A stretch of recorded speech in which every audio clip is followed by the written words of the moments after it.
কাঁচা লঙ্কা বাটা দিয়ে আজকে একটু রুই মাছের তেল ঝাল বানাবো। কাঁচা লঙ্কা বাটা, গোটা কাঁচা লঙ্কা, আমি গুঁড়ো লঙ্কার ব্যবহার একদমই করবো না। হ্যাঁ, কারণ রুই মাছের ঝাল তো বিভিন্ন রকমভাবে মানে কী যে করবো নিজেই বুঝতে পারি না। যাই হোক, আর একই রকম খেতে মোটেও ইচ্ছা করে না। রুই মাছের তেল ঝাল বানানোর জন্য আমি 2 পিস রুই মাছ ভেজে রেখেছি। তোমরা জানো আমরা দুজনই মানুষ, বড়মে চলে গেছে, মা এসেছিল, মাও চলে গেছে, তাহলে এখন আমি আর আমার ছোটো মেয়ে। আচ্ছা, লাগছে হচ্ছে তোমার মাছ তো অবশ্যই, আর এই যে কাঁচা লঙ্কা বাটা, এই সামান্য একটু ধনেপাতা, 2টো গোটা কাঁচা লঙ্কা, একটা ছোটো টমেটো। আমি 2টো কাঁচা লঙ্কা নিয়েছি তার কারণ 2 পিস মাছ বলে। আর এটা হচ্ছে হলুদ, কালো জিরে, গুঁড়ো জিরে, আর হচ্ছে এটা নুন। ব্যাস এইটুকুনি, আর কিছু লাগবে না। ভাজার তেলটাতে এবার আমি একটু কালো জিরে ফোড়ন দিয়ে দিচ্ছি অল্প করে। 2টো মাছ আর কতটুকু ফোড়ন দেবো। আর ওর মধ্যে আমি দিয়ে দেবো এই যে কাঁচা লঙ্কা বাটাটা। এই দেখো কাঁচা লঙ্কা বাটাটা। এইবার দিয়ে দিচ্ছি টমেটোটা, ধনে পাতাটাও দিয়ে দিলাম। ধনে পাতা একদম অল্পই দিয়েছি। আচ্ছা, এবার আমি জল দিয়ে দিচ্ছি। এই কাঁচা লঙ্কা বাটা যে বাটিটাই ছিল সেই বাটিটা ধুয়ে জলটুকু দিচ্ছি। তেলটা একটু বেশি ছিল কারণ এটা রুই মাছের তেল ঝাল তো, তাই।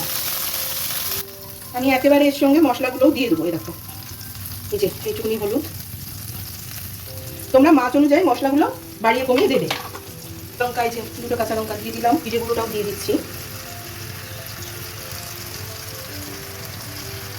হাফ চামচের মতো জিরে গুঁড়ো দিলাম।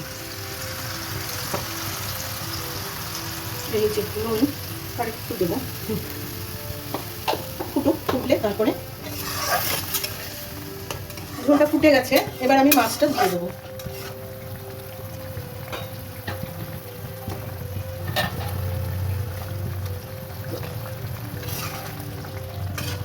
এটা একদম মাখামাখাই হবে।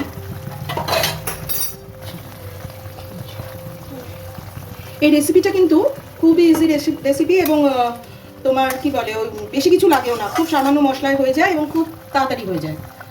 করতে কোনো ঝামেলা নেই আর কি, একদমই ঝামেলা নেই।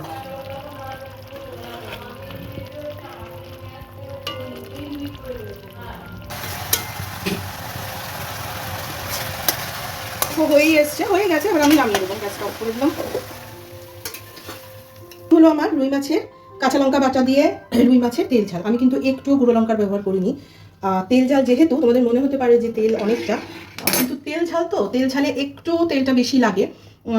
আর হচ্ছে, যদি তোমাদের আমার এই রান্নাটা পছন্দ হয়ে থাকে তাহলে এই রেসিপিটা লাইক ও শেয়ার করে দিও। আর যদি সাবস্ক্রাইব না করে থাকো আমার চ্যানেলটাকে, তাহলে অবশ্যই সাবস্ক্রাইব করে দেবে।